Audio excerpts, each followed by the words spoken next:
একবার নবী করিম সাল্লাল্লাহু আলাইহি ওয়াসাল্লাম মসজিদে খুতবা দিতেন এক খেজুর গাছের গুড়ির পাশে দাঁড়িয়ে।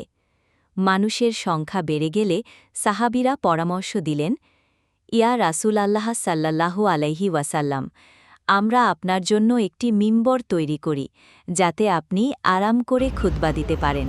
তিনি বললেন, তুমি কেন কাঁদছ?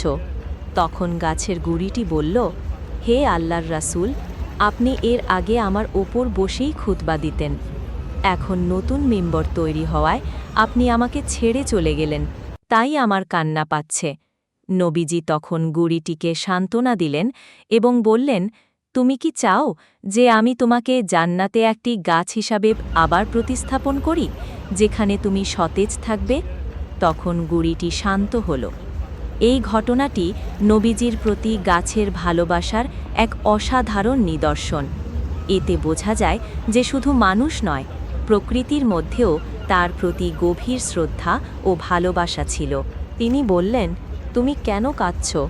তখন গাছের গুড়িটি বলল, হে আল্লাহর রাসূল, আপনি এর আগে আমার ওপর বসেই খুতবা দিতেন। এখন নতুন মিম্বর তৈরি হওয়ায় আপনি আমাকে ছেড়ে চলে গেলেন, তাই আমার কান্না পাচ্ছে।